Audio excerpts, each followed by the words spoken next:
Ladies and gentlemen, welcome to tonight's live stream here at the beloved virtual community check-in.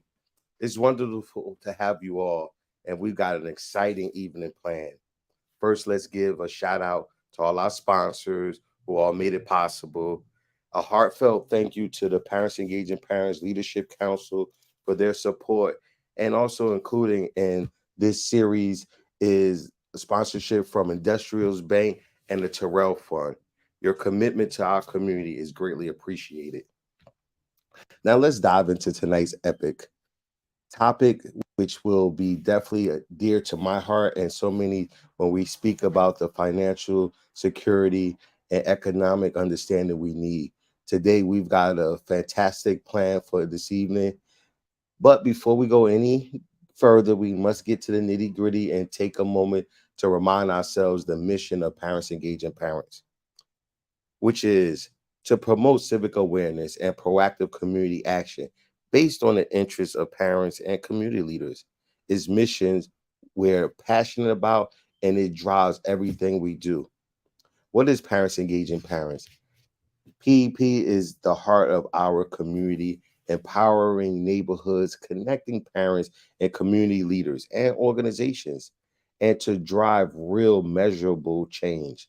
We launched in 2017, and Parents Engaging Parents has quickly become one of the most effective parents and community led organizations in New Jersey. We have effectively affiliated ourselves with three sectors of community: civic, private, and public. And we've achieved remarkable results from addressing education, environmental, and mental health issues to ensure accountable accountability in our communities. Now, let's say hello to the listeners and the followers on Facebook, Instagram, and YouTube. And thank you to the audience on LinkedIn. We would like for you guys to continue to share, comment, and subscribe to our website, Parents Engaging Parents, PEPNJ.org. For your support and participation means the world to us. And we're excited to have you with us tonight. So moving on, we have exciting upcoming events and partnerships we also want to acknowledge. On the horizon is including our November 18th event, Always Fresh Soul Soup for the Souls, is an event we'll be hosting at Berkeley College in North on November 18th. And at that event, we will also be giving away winter coats to children in attendance. And on November 21st, Rock of Life will be joining us and allowing us to once again engage our community here in the city of Newark, where we will be giving out another 100 coats to children for this winter. We aim this winter to really move across the state of New Jersey and support our children and families with winter coats as we've done for the last 4 years. And this year again, we'll be moving with partnerships and organizations to give out over 5,000 coats this year. So please continue to support our efforts, continue to support the communities. Our donation button is in our website, and continue to follow what we continuously want to bring to community, and that's the ability to lead and drive our desire missions and activities. It's possible. We definitely can do it. Now, the main event and the topic of discussion tonight, we want to focus on our economics. And PEP has invited Industrials Bank, a historical, minority owned, family owned bank that has been in existence for some time now, and don't want to mess up its history. So I'm going to take this opportunity and allow you guys to go down a little history with me tonight. So tonight we have a little history around the bank that Jesse built. Follow me, guys. My grandfather, Jesse Mitchell, was a realtor in the early 1900s. And then when Industrial Savings Bank opened in 1913 by John Lewis, he worked at that bank as an officer. He was a vice president. That bank closed in 1932 when President Roosevelt closed all of the banks in the country to deal with the Great Depression, and that bank, Industrial Savings Bank, was not allowed to reopen. Industrial was the only black bank, and the white banks were nowhere near. They weren't particular about dealing with black people. Washington was a very segregated city back there at that time. Only difference between it and a city in Mississippi is that you were not forced to sit in the back on the streetcars. It was extremely important for there to be a bank at that location in that community at the time. African Americans could deposit money elsewhere, but could not borrow. The initial board of directors were my grandfather, Jesse Mitchell, my father, who was also very young at that time, B. Doyle Mitchell Sr. In addition to them, it was Tally Holmes, Isaac Mason, William Carter, and William Carter's son. And since that was in the midst of the Shaw neighborhood, which was a thriving African American community at the time, that location was available, and he and others sold stock and opened up the bank on August 20th, 1934. There were 484 shareholders that had used their savings to help open this bank, and the bank had to raise $65,000. My fondest memory was Jesse Mitchell sitting out in the front lobby of the bank on 11th Street. He wanted his family to follow in his footsteps. So he probably had some impact on my father, B. Doyle Mitchell, getting into the banking industry. And my father was 21 when he started at Industrial Bank. My father took over the bank in the mid-50s after my grandfather resigned, retired, and then eventually passed away. I got involved with the bank at the age of 16 when I started working summers. I had to work extremely hard. Being the president's son, I always felt like I had to be twice as good just to be equal. There was a lot of trust our early customers and customers today had in Industrial Bank. Even though many of those customers had lost money from a failure of a previous bank, they still trusted my grandfather to bring their deposits to Industrial Bank of Washington.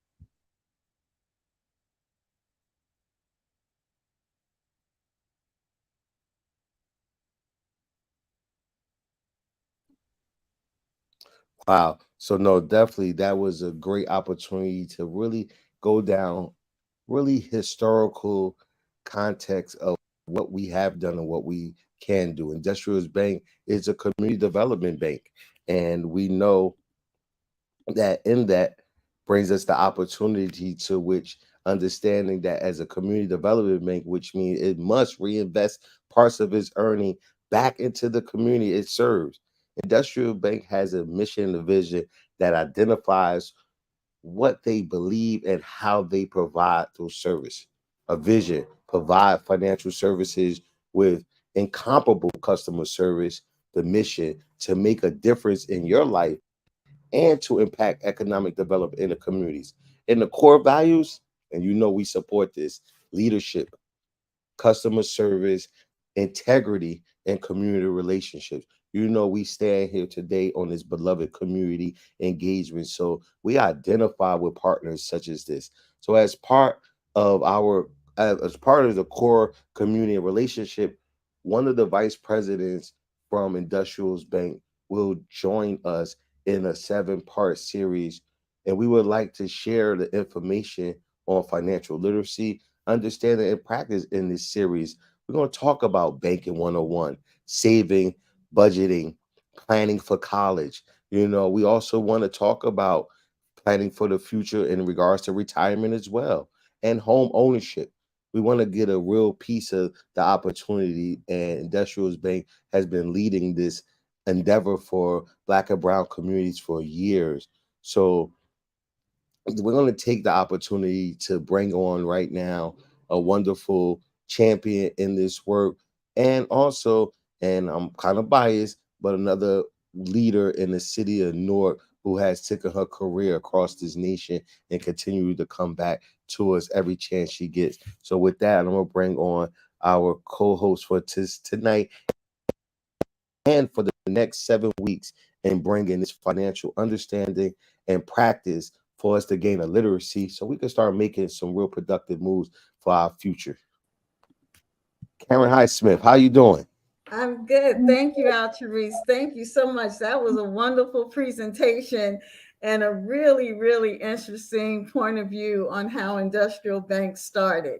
I'm really glad to be here amongst you and your network, and really thrilled to have an opportunity to share information with all of you.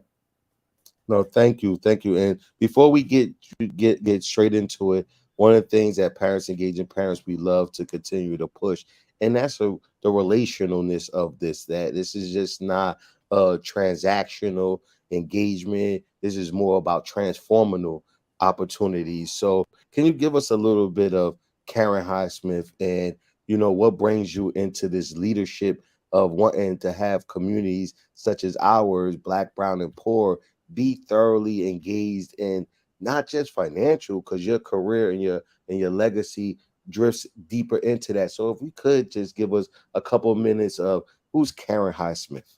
Oh, well, thank you for that. So I was born and raised in Newark and started my career in the City of Newark Municipal Welfare Organization.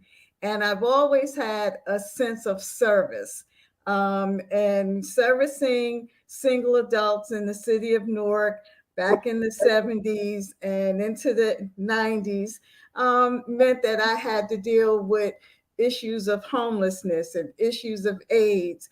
And I was really blessed to be able to bring services to a population that most people were forgetting.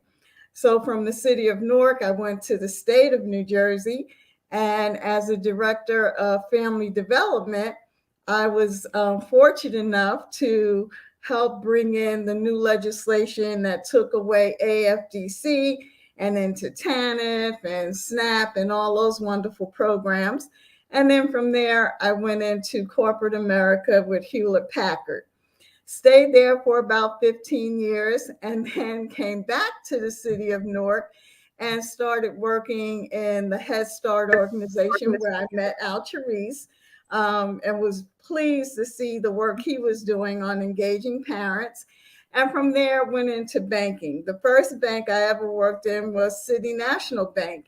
And City National Bank was the first Black bank in the state of New Jersey. And helped that bank, do what it needed to do until it was acquired by Industrial Bank in 2019. And so Industrial Bank found the grace to keep me employed. And now I work for them as a VP in organization management. So having a VP status means that I need to be able to give back to the community and volunteer services about financial literacy. And I was more than pleased to have the opportunity to work again with Altrice and all the work that he's done with PEP, and hoping that I can share some information that will be beneficial to everyone that's willing to participate. Thank you, definitely. Karen, let me ask you, Industrial Bank, how has it, now that this is in third generation of family leadership, can you share some insight on how the bank has maintained that value and vision over the years? Because that's another thing that we speak about in our communities, and that's generational wealth. So to know that this is not just a Black-led bank, but it's also a legacy and it's also family driven. Can you speak a little bit about that history and this? Sure, I'd be happy to. So Industrial Bank is 89 years young. So it's one of 19 African American family owned banks that have survived. There were almost like 100 African American owned banks at one time, and now we only have like 19. And Industrial Bank is one of them. And what Industrial Bank has been able to do is it's been able to expand its market. So the bulk of our branches are in Maryland and DC, but when it purchased City National Bank, it also gave them an opportunity to expand the market into Newark and in Harlem. So we have two branches in Newark. One is in the Whole Foods building, and the other one is on Frelinghuysen Avenue. And then we have one that's right down the street from the Apollo in Harlem. And one of the things that we're constantly trying to do is through our financial literacy and through all of the services that we provide, keep with the strategic plan on developing loans and developing mortgage opportunities for the individuals in the communities we serve. Well, thank you for that. Definitely thank you for that. And once again, that's so important that we sit amongst a bank with legacy, but also community driven. What specific initiatives does the program initiatives and program does Industrial Bank undertake to reinvest in the communities it serves? So one of the things that Industrial has done when it purchased City National Bank, it purchased a lot of the loans. So there are loans to churches and schools and restaurants. All of these are Black-owned institutions. And so it does a lot in reinforcing and making sure that those businesses and entities have the ability to expand. One of our loans is with Deltas. I'm sure people might know about Deltas down in New Brunswick. We have lots of loans with churches. Back in the day, churches couldn't get the loans that they needed to expand and make sure that their churches were, developed and could do the things they needed to do. So City National Bank started it, Industrial Bank picked it up. So we're constantly looking to do business with not only commercial entities, but nonprofits. And we're also looking now to expand the mortgage industry in the state of New Jersey and in Harlem. No, so this is amazing because we actually have you, and your leadership from the bank for another 7 weeks. So that's why I wanted to just, fine tune some of these questions and getting into the history, because once again, I can't really overextend the understanding that this is us. When we talk about examples of how it can be done, if it's been done, is it still being done? This is what is the proof. So thank you. Industrial is planning a series of engagements with us, Parents Engaging Parents. Can you provide an overview of the topics that we'll be covering and their significance? We have Banking 101, savings, budgeting. We have a lineup that we're going to engage. Can you just give us an overview of some of the points before we go into your presentation? Oh, of course. So one of the things that Industrial Bank has done is we've put together what we consider, 7 fundamental areas about financial literacy and banking, and what's important and what consumers should know about each one of those things as they begin to make decisions on what works best for them. So in today, the Banking 101, we'll go over some of the issues and some of the features about checking and what is important to understand about fees and the different types of checking accounts. In the savings, we'll go into the different types of savings. And when we get into some of the retirement and some of the other areas about home ownership and 401k and college savings, we'll give you information that helps you understand each of these fundamental areas. And then at the end of each presentation, we'll show you our website that also gives you additional financial literacy and also gives you an opportunity to explore some of the products that we offer in these areas. Thank you for that. Definitely thank you for that. So let's if you ready, we'll pull up the presentation for today. And once again, guys, ask questions. We got the chat, LinkedIn, YouTube, Facebook, and continue to be engaged.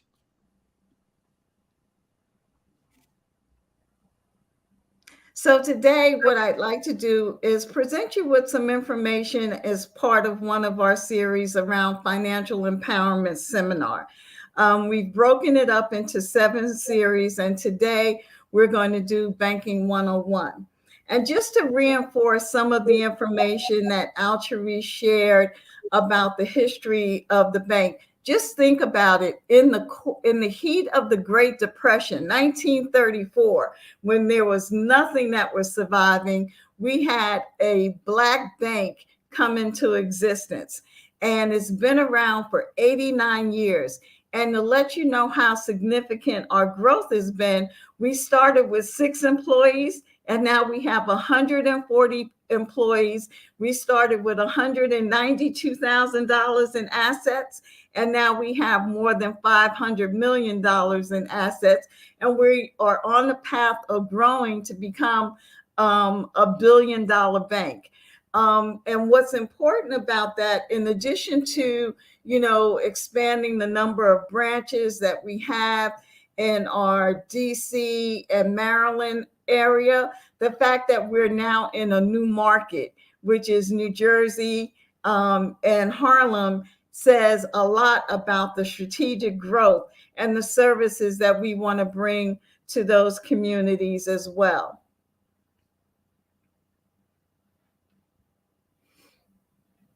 So Alcherie's mentioned our vision and our mission.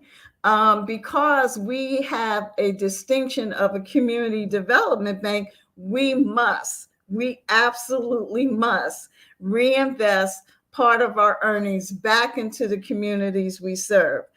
And our vision is to make sure that every customer is given incomparable customer care.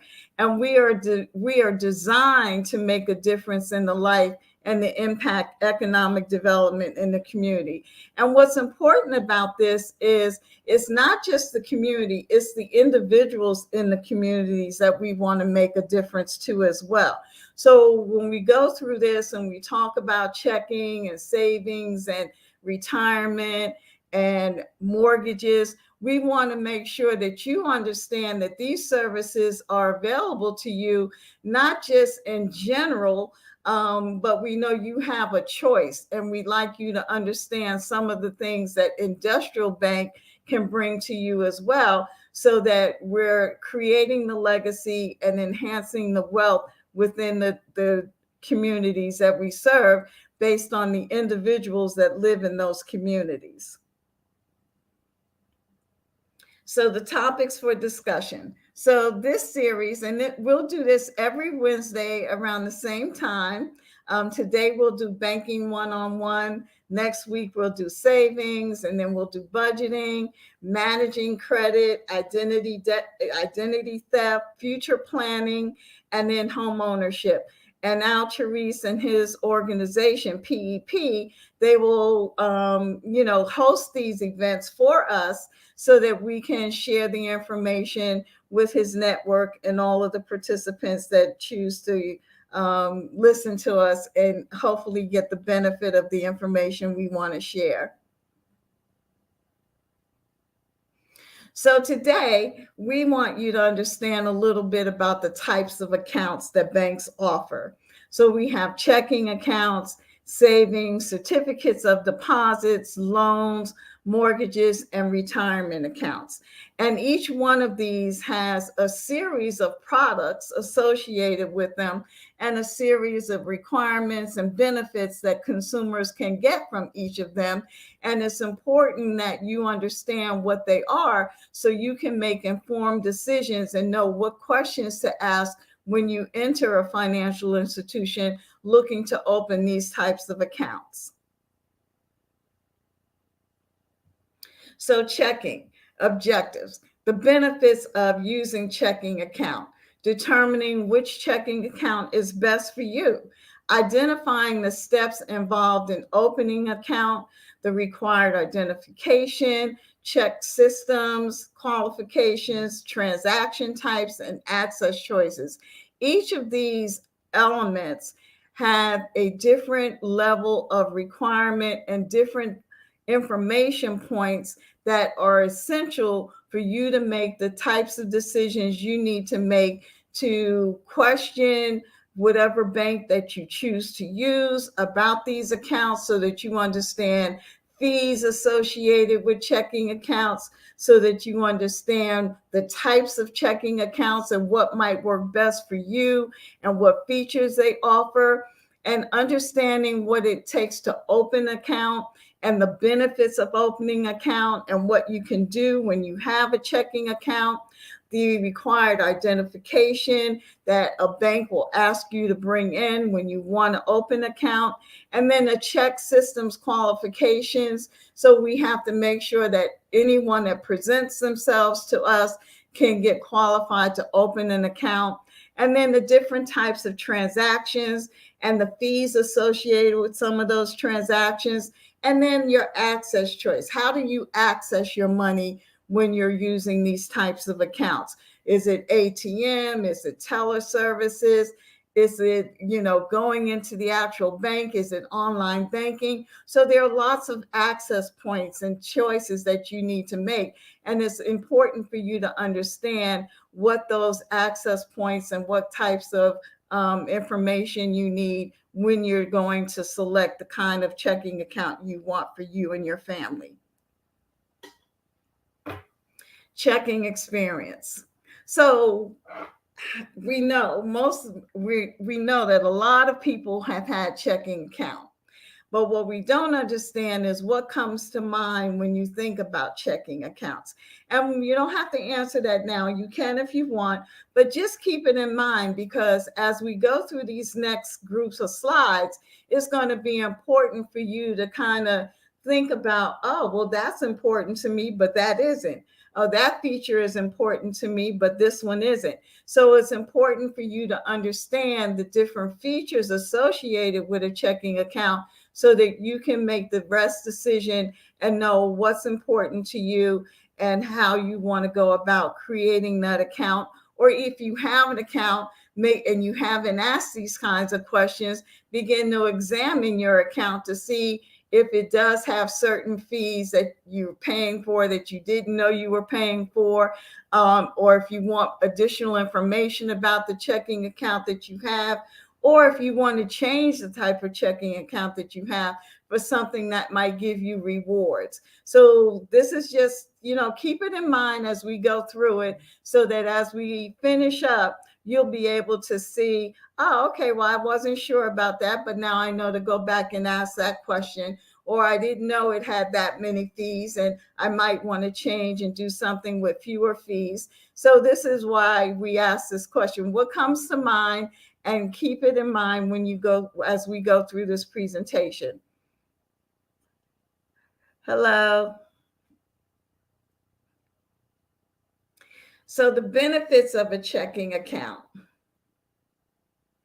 One of the benefits, there are quite a few benefits, and there's convenience, and there are money management benefits, and there are safety benefits, and then there are cost benefits for having a checking account. One, it's easy. You have easy access to your money. You can pay your bills from anywhere. Online banking you can do on a computer, you can do on your phone. You can eliminate the need to even visit a bank and stand in line, because now you can do everything through some kind of device. You have immediate access to direct deposit funds. So if your employer deposits your money into your checking account, that money is available immediately. And if you lost money, or you lost your debit card, you have someone you can call immediately to put a stop payment, or to close that account, or secure that account so no one can gain access to your funds. And then there's all kinds of fraud protection for unauthorized transactions. If you see something that you know you didn't do and you notify your bank immediately, they can automatically put a fraud trace on that to make sure that you're not taken advantage of and you don't have to pay for something that you didn't authorize. It also allows for better money management. So it allows you to monitor your spending and make wise spending choices. You know, it's not like you have to always, you know, keep a ledger. You can keep your ledger using your checkbook if you want to. You can have plans and know how to save your money, because you can, if you use your online feature, you can see what money is going to what accounts or to what bills. You can do automatic bill pay if you want to. It helps you have a positive relationship with a bank. And one of the important things about relationship with a bank is when you have a positive relationship with your bank, it opens the door for future loans. So car loans, mortgages, credit cards, personal loans, business loans. So that's why it's important, if you have a relationship with a bank, it allows you to open the door and have more business opportunities with that particular bank. And it provides a record of what you pay and how you pay it and when you pay it. And nowadays, the things have gotten so sophisticated that if you say, oh, well, pay this bill every month at this amount, and it'll automatically do it. And if you don't want it to automatically happen, you can say, well, send me a notification when that bill is due.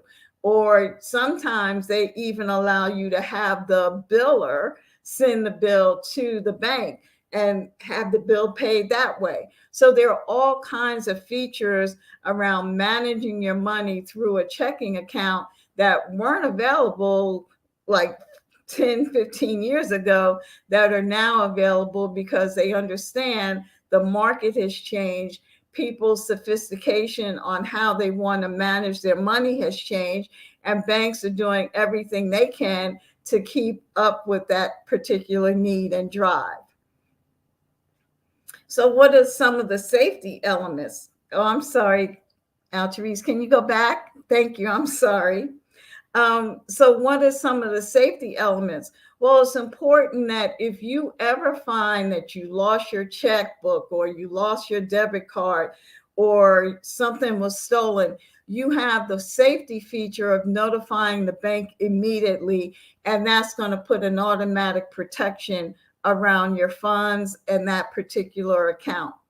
If you select a bank that says it's FDIC insured, what that means is that the federal government has protected that bank to make sure every depositor that has money up to $250,000 is automatically insured. So your money is safe. You will not have to worry about what happens or what will happen to your money. The federal government is insuring your money.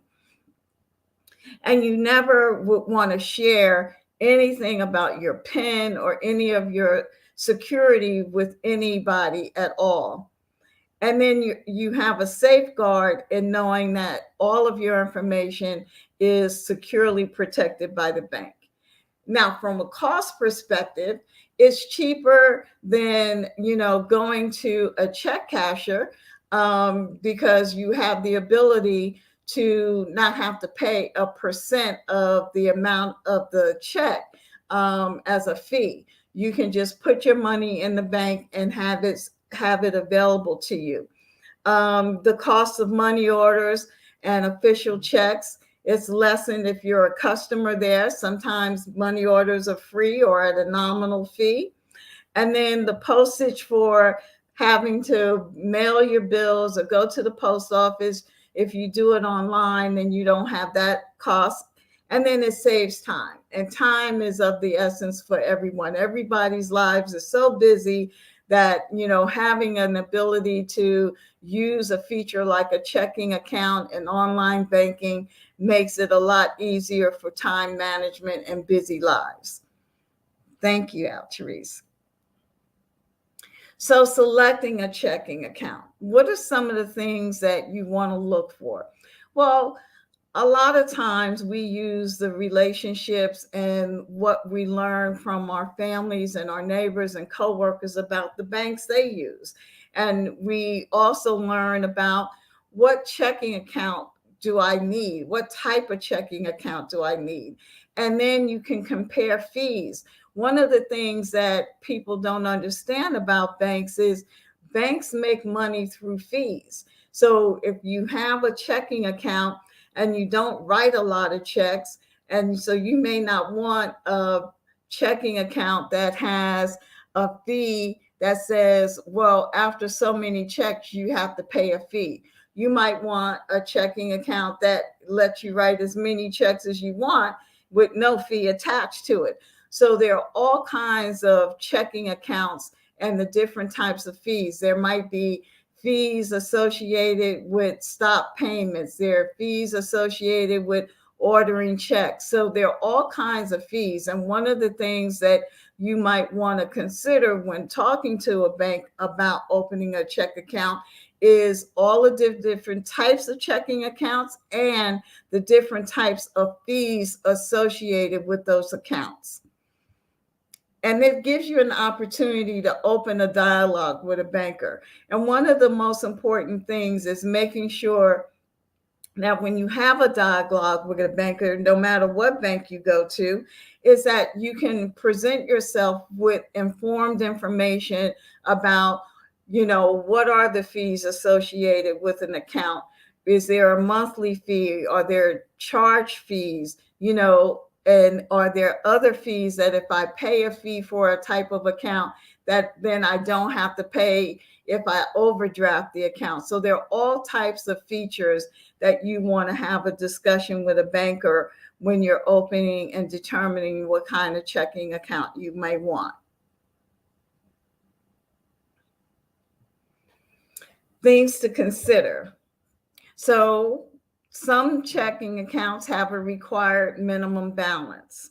And that's something that you might want to really make sure you understand. You might want to also understand, after so many transactions, do I have a fee? You want to know, do you charge me to send me paper statements? Is there a cost for me to use online banking? And then are there fees attached to ATMs? So you might say, well, my bank is in Newark, but if I go to a bank that's not my bank and I use my debit card, is there a fee? Is there a fee that you charge me? And is there a fee that the other bank will charge me? Monthly service fees. So sometimes checking accounts say, well, if you have the kind of overdraft protection, that might be a monthly service fee. So that means that if I overdraft my account, you'll pay it, but because I'm paying that service fee, I don't have to worry about the check not being paid. So those are that's another type of fee that you might want to learn and understand more about. Overdraft fees. So if you don't have overdraft protection and you write a check and you don't have the money to cover it, you may have to pay an overdraft fee because you overdraft your account. So that's another feature that some checking accounts may offer a protection from that you might want to understand more about. And are there ways to avoid paying fees? There are ways to avoid paying some fees, and that depends on the type of checking account that you may want to open up. And that's why it's important to have a discussion with your banker and talk about what your needs are, how many bills you pay a month, how many checks you write, where what you use most. Do you write checks? Do you use your debit card? Do you do online banking? All of those features that you want to share with a banker so that they can give you the right product that will meet your needs.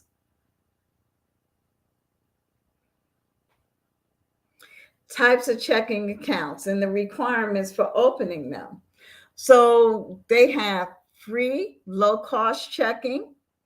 Then there's electronic only ATM checking, regular checking, interest-bearing checking, and reward checking CASASA. So each one of these types of checking accounts have different products attached to them. So there can be multiple free low-cost checking accounts. And there could be different types of electronic only ATM checking accounts. And you have to determine what bank offers what, because all banks don't offer the same types of checking accounts. So that's why it's important to go to the bank website. And when you go to that website, it can tell you the different types of checking accounts they offer, the fees associated with those different types of accounts. And you can kind of shop around until you find the bank that's going to give you the best type of checking account with the minimum types of fees that you're looking for that's going to meet your needs. And it's a good thing to do when you're looking for a checking account. Kind of shop around, do some due diligence, and then, if you find a bank that has what you believe is going to be the right kind of checking account for you, actually go in and visit and talk to someone in the platform that can give you more detail and information that they may have had on the website or they may not have had, but they can answer your questions. And then to open an account, you have to have a photo ID. They want your social security card, a second form of ID, and something that shows what your address, your email, your phone number, and your date of birth. So those are the things that are required by either the state or the federal government when you go to open an account.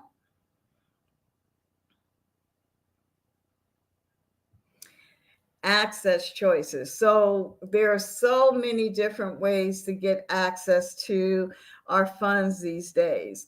You can visit the bank and get teller services. You can do ATMs. You can do online banking. You can call their call center up and talk to someone about your account that way. You can do direct deposit. You can do mobile banking. And then if you're a business, you can do night drops. And all of these features on Access come with a unique set of circumstances that give you the protection that you want, but also give you accessibility.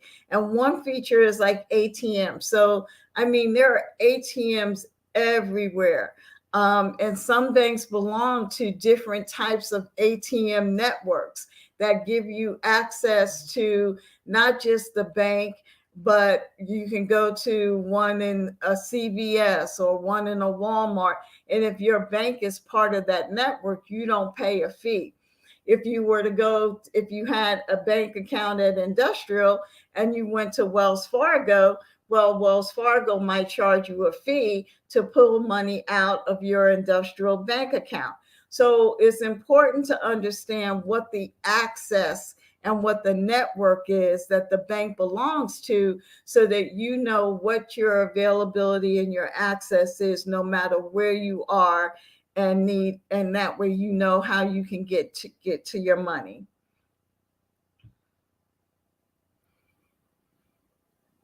Maintaining your account. So this is important because one of the features about having a checking account is understanding, how to maintain it.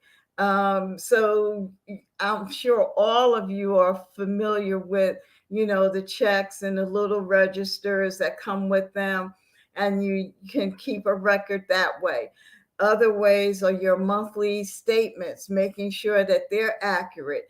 Sometimes you can use your online mobile banking to check your accounts regularly, because what that does is it tells you, what your balance was, and then it shows you what's pending in terms of checks or payments or transactions that are going through.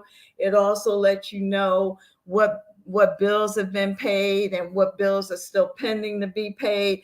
And that all helps you understand how to know what your balance is at any given time. And then you can use telephone, mobile, text messaging bank. So your bank can send you a text message to say, oh, your account is going low, or we just did this. So using all of these features can help you understand how to maintain your account and keep it in good standing. And then the other thing is you can always communicate with your bank. Most banks have call centers, and those people are designed in there to assist you in understanding any issues you may have with your bank and your bank account. So it's important that you have a relationship with your bank and with the bankers in your bank.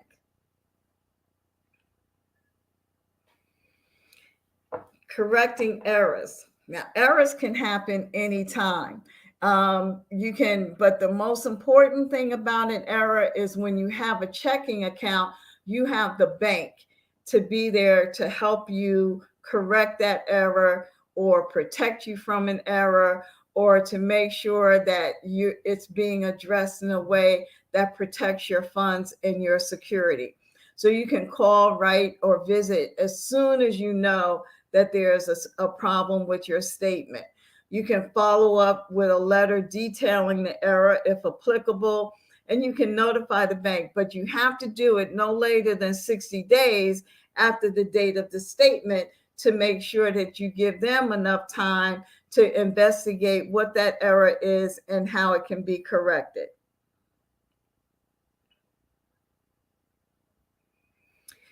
Overdraft fees. So banks charge money when you have money in your account. So overdraft fees, if you overdraft your account and you don't have overdraft protection, then that means that the bank is going to charge you a fee for that check coming back to them and the money not being in your account.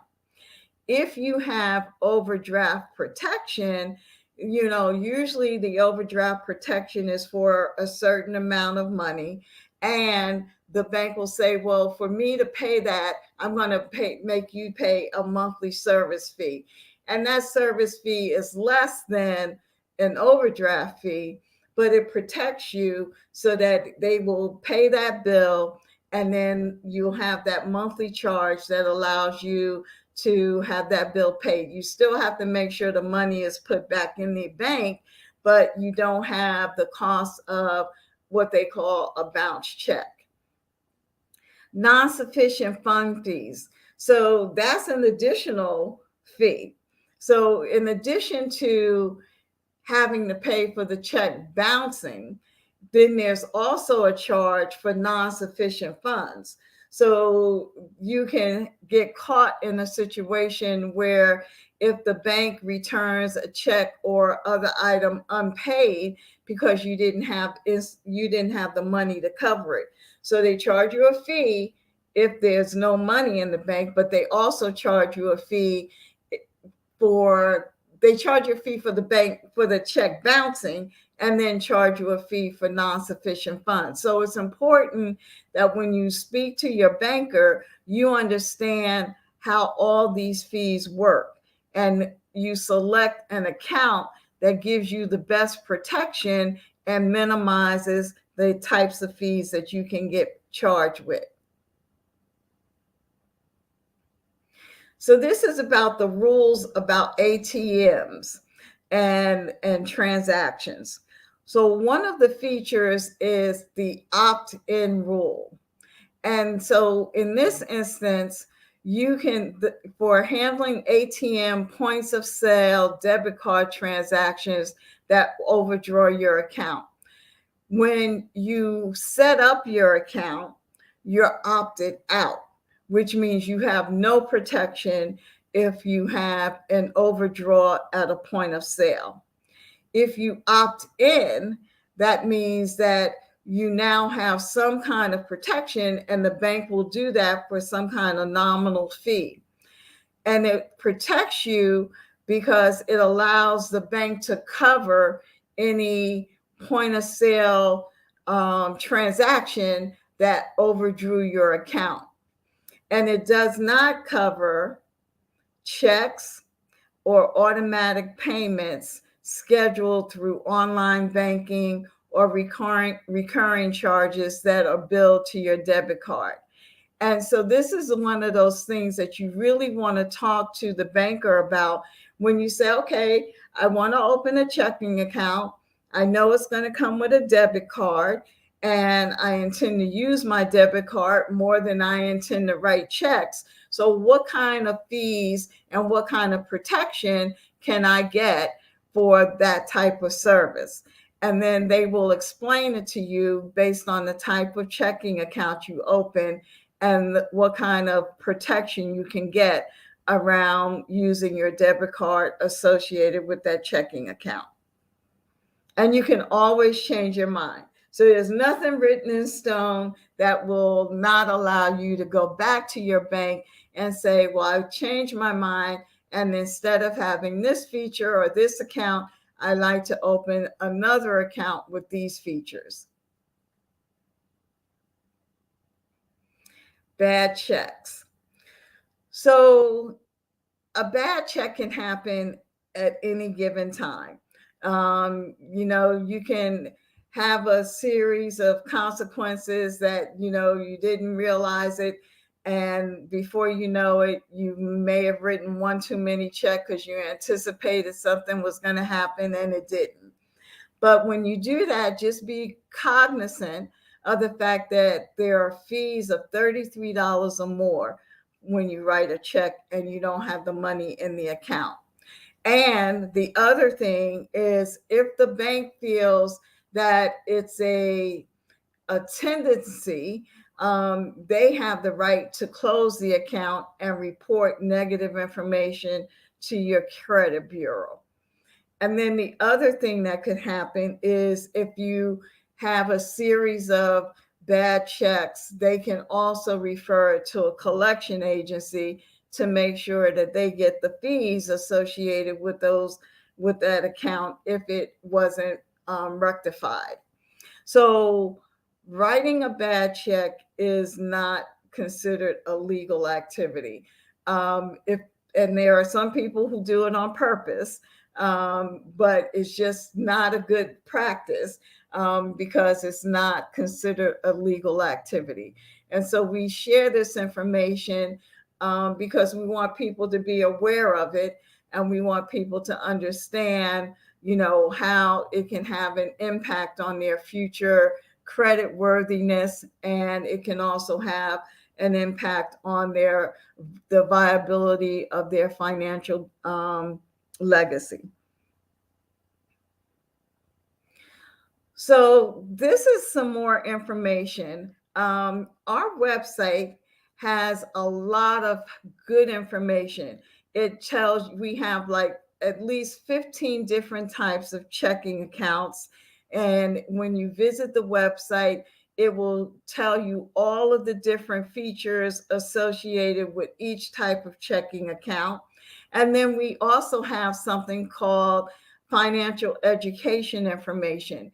And each one of these is a series of from 1 minute to 5 minute videos on information about checking accounts, car loans, preventing overdraft fees, credit cards, mobile and online banking, prepaid cards, and why you should pay more than the minimum balance on your credit cards, building better credit, teaching kids to budget, and picking a personal financial application.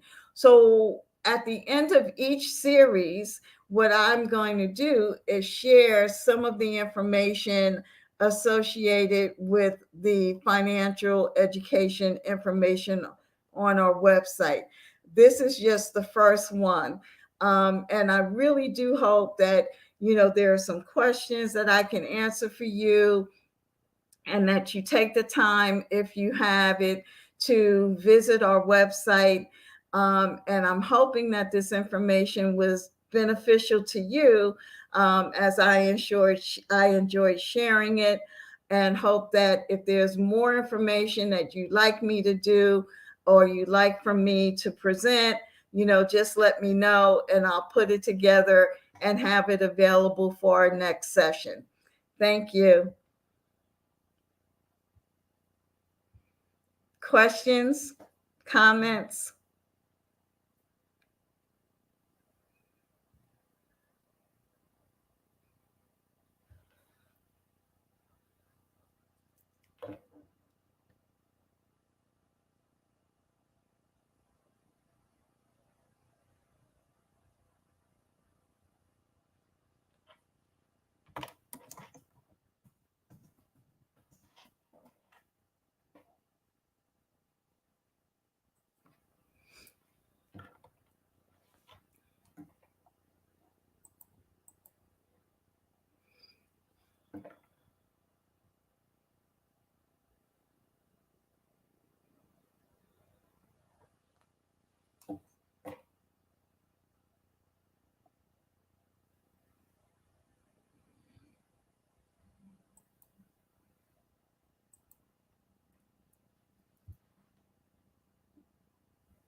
Hello? Now I'm I so can hear sorry. you. I'm so sorry, guys. I actually was on mute, but I just wanted to share. Thank you to everybody that attended today. Thank you to all the people that said hello. This is our first one since May. And we want to just thank our new partners, Industrials Bank, for coming on and starting this first week with just the basics, just the understanding of how to even walk into a bank and move accordingly. So many of us don't know how to write checks. So many of us don't understand the importance of having a bank account. We're in a capitalist society, guys. We have to do business and we have to make sure we understand business. Knowledge is power. We understand that. Yet the other side of that power is action. So we have to get with the know and get with the do. And this is what we want to bring here on this platform. So, Karen, once again, I cannot thank you enough for spending this evening with us here at PEP, enlightening us in with information we either knew, wasn't sure. We now more a little confident, and also understanding you'll be back next week to bring in any questions that you guys are going to tune back into and maybe have some questions, or even if you come in next week in preparation for next week's topic will be again, Karen. I'm sorry. Next week's Next topic will week's be topic is savings. so yeah. So my mother told me, God bless her, before she left. She said, "Oh, Teresa, I want to show you and teach you how to save money." It's like, oh, okay.